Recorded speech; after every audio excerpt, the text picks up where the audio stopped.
ভেতরে আসতে পারি স্যার? এসেই তো পড়েছেন, বসুন। বলুন আপনার কি দরকার?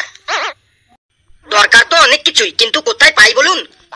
বেশি কথা না বলে বলুন কি দরকার। সকালে টিফিন খাওয়ার জন্য ডিম পাউরুটি দরকার।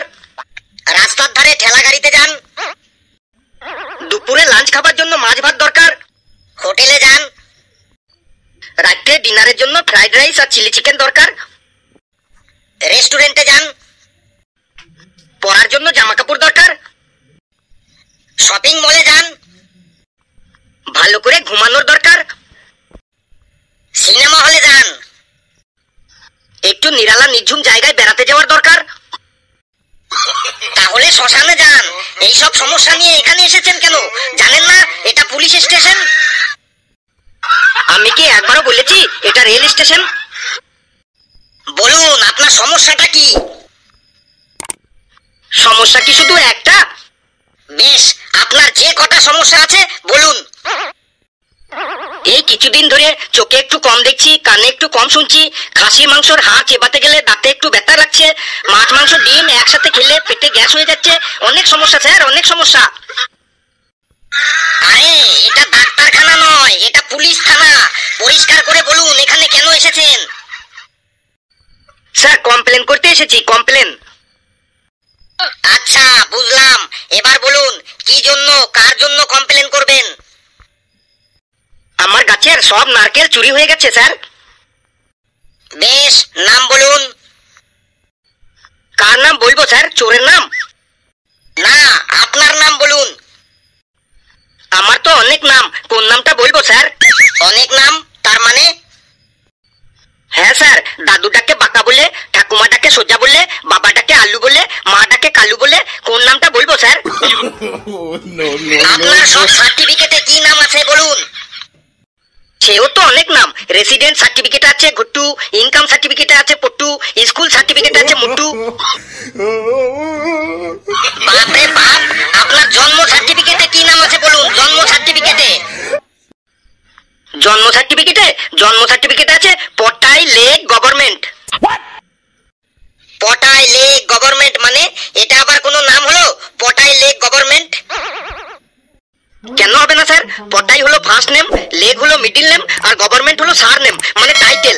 ইন্টেলিজেন্ট লোকরাই বুঝতে পারবে। দেখি আপনি কত ইন্টেলিজেন্ট। বুঝেছি, পটাই লেক গভর্নমেন্ট মানে পটাই চরণ সরকার, তাই তো?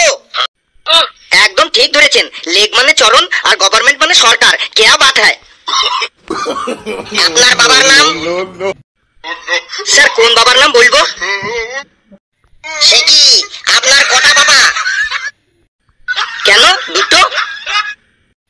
মানুষের আবার দুটো বাবা হয় নাকি? আমি কিন্তু একদম ইয়ার্কি পছন্দ করি না।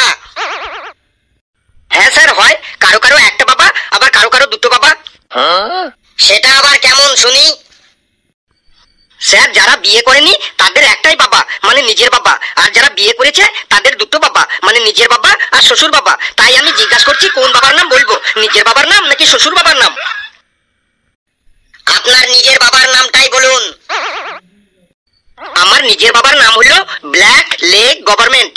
বুঝে গেছি, ব্ল্যাক লেক গভর্নমেন্ট মানে কালো চরণ সরকার, তাই তো? হ্যাঁ স্যার একদম ঠিক ধরেছেন। আপনি কত ইন্টেলিজেন্ট স্যার। ঠিক আছে ঠিক আছে, আমার সম্পর্কে আর বেশি বলতে হবে না। তো আপনি এখন আছেন কোথায়? কেন, থানায় আছি আপনার সামনে বসে।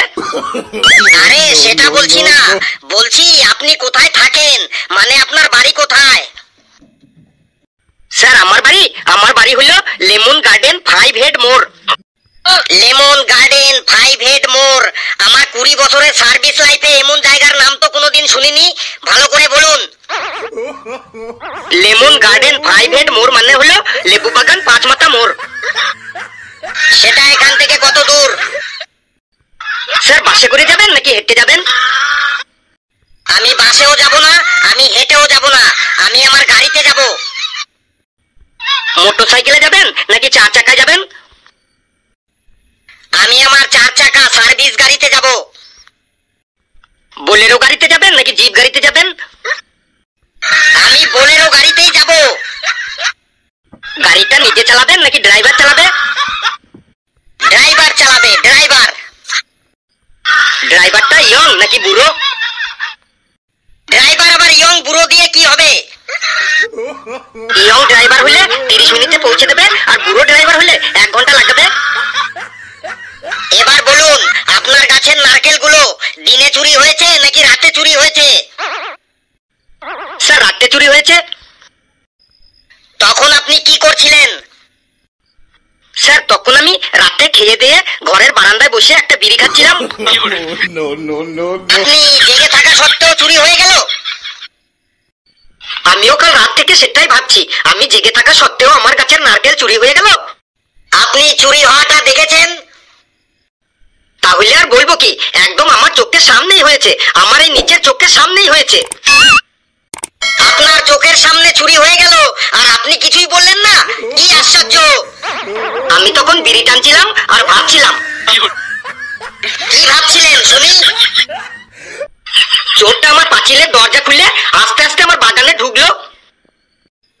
তারপর? আমি তখন বিড়িতে একটা টান দিয়ে ভাবছি আর দেখছি।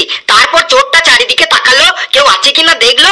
আমি তখন বিড়ির আগুনটা হাতের মধ্যে লুকিয়ে রাখলাম আর ভাবতে শুরু করলাম, দেখি ও কি করে। তারপর তারপর তারপর চোরটা বাদুরের মতো লাফিয়ে লাফিয়ে গাছে উঠলো। গাছে উঠে প্রথমে একটা ডাব কেটে তার জলটা খেললো। তারপর এক এক করে সব ডাব আর নারকেলগুলো নিচে ফেলতে লাগলো। তখনও আপনি ভাবছেন? হ্যাঁ, তখনও আমি ভাবছি আর বিড়ি টানছি।